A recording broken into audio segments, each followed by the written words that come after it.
এই যে আজকে সকালে উঠে মাছগুলোকে খাবার দিতে গেলাম। সামনে বোতলে রাখছিলাম মাছের খাবার, এগুলো ফিড। তাড়াতাড়ি করে খুলে খাবার দেওয়া শুরু করলাম। মাছগুলো আমাকে দেখে উপরে ভাসতেছিল, খুব সুন্দর লাগতেছে। আস্তে আস্তে সবগুলোকে খাবার দিব। এখানে সবগুলোই অনেক আগের ছিল আনা মাছগুলো, অনেক দূর দূরান্ত থেকে এনেছি। এরপরও এখন পর্যন্ত খুব কমই মাছ মারা গেছে, কিন্তু সবগুলোই বাচ্চা দিচ্ছে আস্তে আস্তে। এই যে খাবার দিচ্ছি, ওরাও আমাকে দেখে আসবে আসবে বলে আসতেছে না, পরেই খাওয়া শুরু করে দেবে।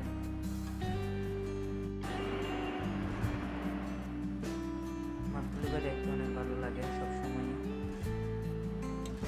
আর এগুলো সময় আমাকে খাবার দেওয়ার পরই খাওয়া শুরু করে দিল।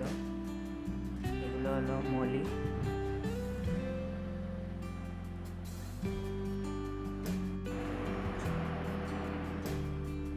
এখন পেটটা এখানে একটা পেটটা রাখা ছিল, ওইখানে এখানে কিছু শ্রিম্প আছে, চিংড়ি মাছ আর কি, কালারফুল চিংড়ি, এগুলা আর গাপ্পি ফ্রাই কিছু রাখা ছিল, এগুলোকে খাবার দিচ্ছে। আস্তে আস্তে সবগুলোকে দিব, সবগুলো আসবে। সকালে অল্প পরিমাণে বৃষ্টি হয়েছিল, তখন আর দিতে পারিনি। এখন আসছে প্রায় 12টা উপরে বাজতেছে। এগুলা loaded RTP guppy, red tail platinum, আমার খুব ফেভারিট একটা গাপ্পি প্রজাতির মধ্যে পড়ে।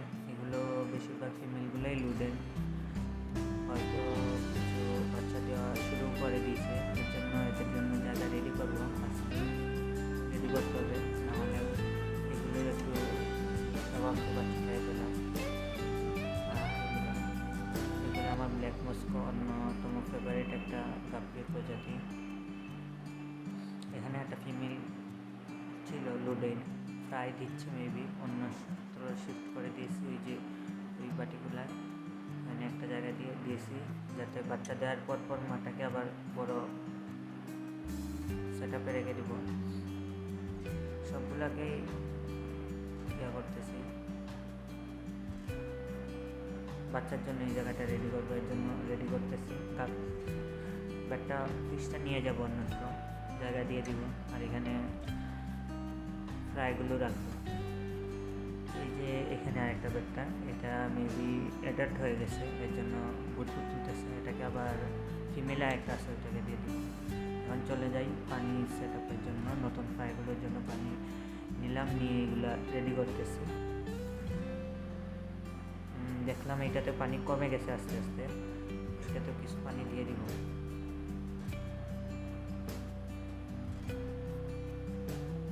যাতে বেশি ফ্লো না হয়, বেশি ফ্লো হলে অন্য ফ্রাইগুলোর প্রেশার পড়বে, মারা যেতে পারে, এর জন্য আস্তে আস্তে দিচ্ছি।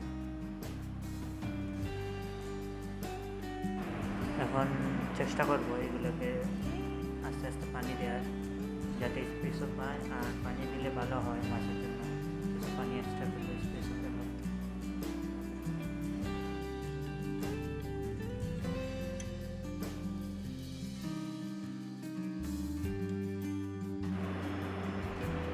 এগুলো আগের পুরনো বাচ্চা, প্রায় 20 দিন আগে বাচ্চা দিয়েছিল। গাপ্পি, ব্ল্যাক মস্কো, আরটিপিগুলো, আর এখানে কিছু আছে মলি। এগুলো বাচ্চাগুলো আমি অন্যত্র শিফট করে নিচ্ছি, যাতে স্পেস ভালো পায় আর বড়ো হয়।